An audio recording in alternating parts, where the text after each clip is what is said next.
I seek refuge in Allah from Satan, the accursed. In the name of Allah, the most gracious, the most merciful. We discussed how halal and wholesome food is the path to salvation for all humanity, and how access to this food is being systematically made more difficult.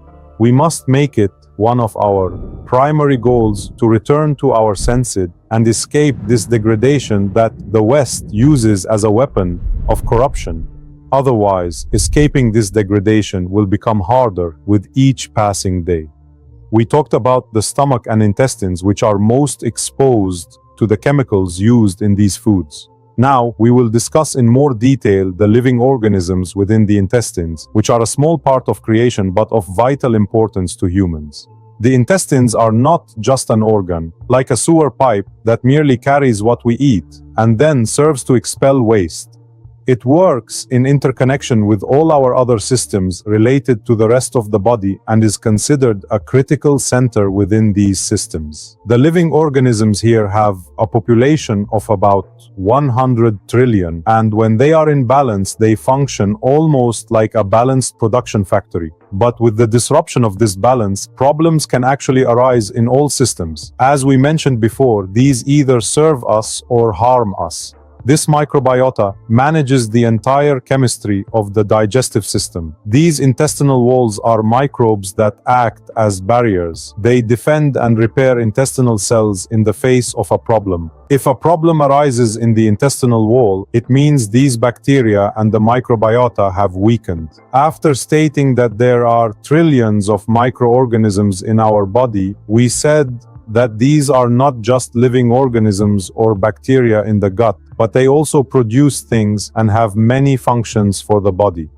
Even though they are invisible to the naked eye, their weight is estimated to be between 1.5 to 2 kilograms, and they work in cooperation among themselves, almost like an ecosystem. If there is diversity in the microbiota here, it is resilient. If diversity is reduced, invasive species take over and the system begins to collapse. We said the microbiota manages the chemistry of digestion, but it also converts fibers into short-chain fatty acids.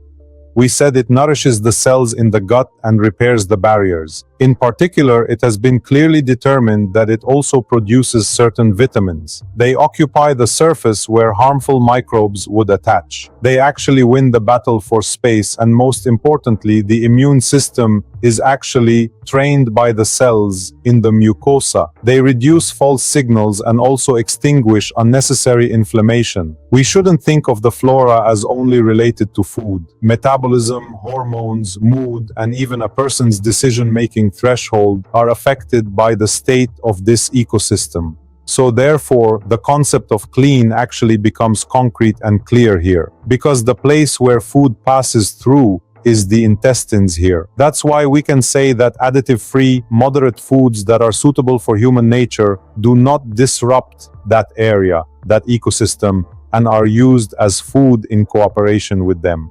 Today's food environment wears out the microbiota. Particularly, the use of antibiotics unfortunately kills friendly bacteria as well. It is known that residues left in animal products or certain processed products stick to the walls of the intestines. Today's food environment wears out the microbiota. Particularly, the use of antibiotics unfortunately kills friendly bacteria as well. It is known that residues left in animal products or certain processed products stick to the walls of the intestines. Sweeteners, monosodium glutamates, all these products that disrupt the feeling of satiety lead people to turn to food insatiably and to a diet focused only on taste and pleasure. The problem inside the intestines leads to the development of fatigue, brain fog, pain, rashes, and some allergies due to intolerance. They all meet at the same junction point, in other words. As a note, adequate and clean water consumption maintains the moisture and fluidity of the intestinal mucosa. If this water is clean, it maintains it in a clean way.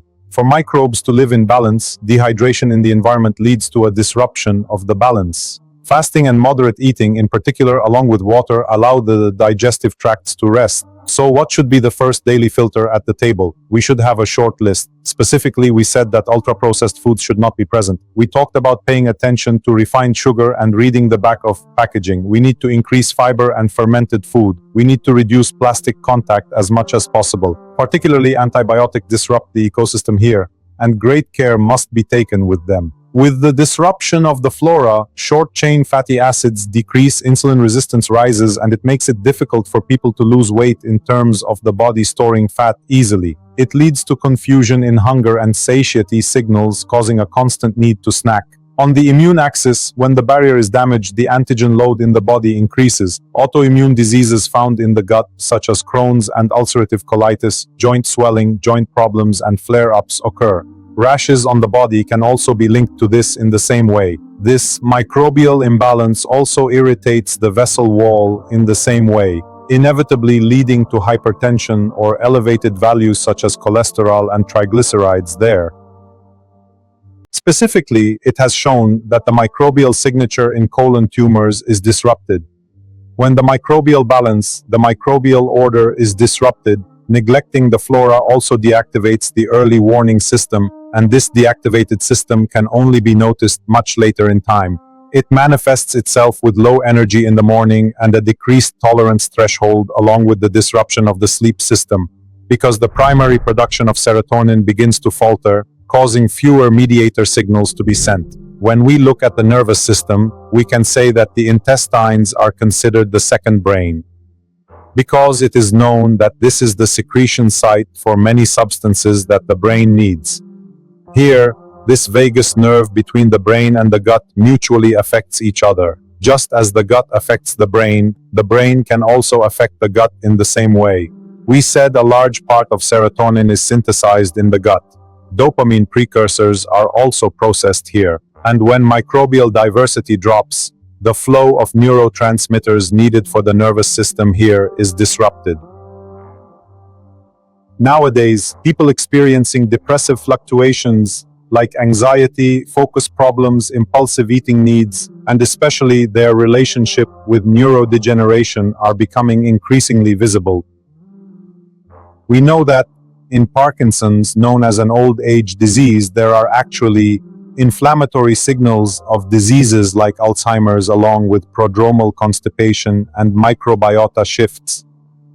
At the root of so many diseases and so many problems, we could see the exposure of the intestines and the disruption of the balance of the intestines. My brothers, this information is researched nowadays, and it is a reality that people have accepted, especially with its sources openly available to everyone. Even though modern medicine does not exhibit such an approach in practice today, modern medicine still supports all of this with its own scientific studies. That's why we must develop a repair strategy for this intestinal flora that we have disrupted, and we must know how to support the intestines there. First of all, it is necessary to cut off the exposure. After cutting off the exposure that harms it, we need to research more fibrous foods, especially products called probiotics and prebiotics. And we need to revive yeast at home again, like yogurt, kefir, and salted pickles with vinegar. In short, we should make our own products ourselves again, just like in the past, and we should carry out how we will invest in our gut in a planned, strategic way. If possible, we should put all the liquids we use into glass bottles and take into account the microplastics that will pass into the body here. Because the invasion of microplastics in the body and what they do to the body has been clearly discussed, and a clear conclusion has been reached today. We should pay attention not only to the back of the labels of the foods we eat, but also to the water we drink, and we should produce various alternatives here as well. Otherwise, the water we use for almost everything not being clean will cause all our work and efforts to go to waste. Think of it this way: if you don't cook a very good food with very high quality water, we must not forget what water containing different heavy metals, containing some things that shouldn't be in it, water that has only been made suitable for sale and adopted as a criterion for water, can do to the body. My suggestion to you regarding this is to find a solution for water, just as we do label reading, and we should read the labels there too. Most importantly, if we know what should and shouldn't be in water, we will understand whether this water is suitable for me or not. Above all, the perceptions of taste and smell that Allah Azza wa Jalla has given us need to come into play here. No matter how good a water is said to be, if its taste bothers us, if it makes us feel a slightly different taste sensation, we need to look for a different water here. As you know, the modern world order has also made access to water very difficult. When we look at the generation before us, or a bit further back, in our recent past, the issue of water being sold or water being inaccessible did not actually have a very understandable equivalent for them either, just as today, water being free and clean water being very easily accessible is equally not understood at times, because indeed, with manipulations and the webs into which humans are drawn, humans are often unable to realize the truth. May Allah Azza wa Jalla protect us from the degradation of Western culture and grant us to return to the nature He created. And praise be to Allah, Lord of the worlds.